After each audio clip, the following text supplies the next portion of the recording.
करोड़ों भारतीयों की जीवन रेखा। गंगा अनोखी नदी जो जीवन दायिनी भी है और भारतीय अध्यात्म में परलोक का प्रवेश द्वार भी। लेकिन अफसोस कि इस पवित्र नदी के साथ तो छल ही हुआ। 1981 में वाराणसी में हुई भारतीय विज्ञान कांग्रेस में वैज्ञानिकों ने तत्कालीन प्रधानमंत्री इंदिरा गांधी के सामने गंगा में बढ़ते प्रदूषण पर चिंता व्यक्त की थी। 2 दशकों की रिसर्च के बाद गंगा के पानी की क्वालिटी को लेकर कई सारी चिंताएं जताई गई थी। 4 साल बाद पूर्व प्रधानमंत्री राजीव गांधी ने गंगा एक्शन प्लान लॉन्च किया, जो पूरी तरह से विफल साबित हुआ। मनमोहन सरकार में एक बार फिर राष्ट्रीय मिशन के तहत स्वच्छ गंगा के लिए पहल की गई, जिसका कोई रिजल्ट नहीं दिखा। सिर्फ और सिर्फ संसाधनों की बर्बादी हुई।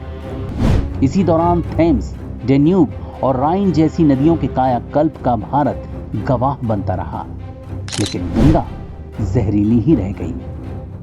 मगर तभी नदियों के पुनरुद्धार की संभावना एक बार फिर जीवंत हुई, तब जब नरेंद्र मोदी प्रधानमंत्री बने। गंगा को बचाना हमारी भावी पीढ़ियों को बचाना है। गंगा को निर्मल करेंगे तो गंगा को अविरल करने से कोई रोक नहीं पाएगा। इस पहल के तहत गंगा के संरक्षण के लिए जमीन से हटकर समाधान तलाशे गए। सामाजिक बदलाव की तरफ ध्यान दिया गया। मोदी सरकार ने गंगा के पुनरुद्धार के लिए जो सबसे पहला काम किया, वो था जरूरत के मुताबिक उचित फंड का आवंटन।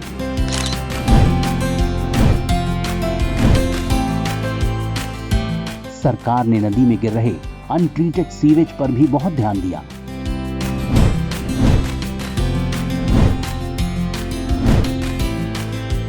इसके बाद सरकार ने उन दूसरे पहलुओं पर ध्यान दिया जो नदी की गुणवत्ता को खराब कर रहे थे। वनीकरण यानी वन क्षेत्र बढ़ाने पर फोकस किया गया।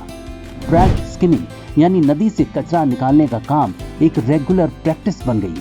औद्योगिक डिस्चार्ज पर लगातार निगरानी रखी गई।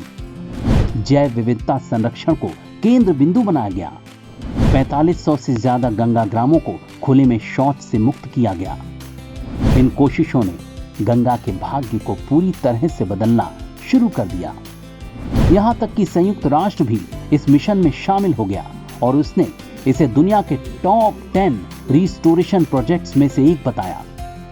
अब गंगा में ऑक्सीजन की मात्रा निर्धारित स्टैंडर्ड्स के अनुरूप है। जहरीले पदार्थों की मौजूदगी में भारी कमी आई है।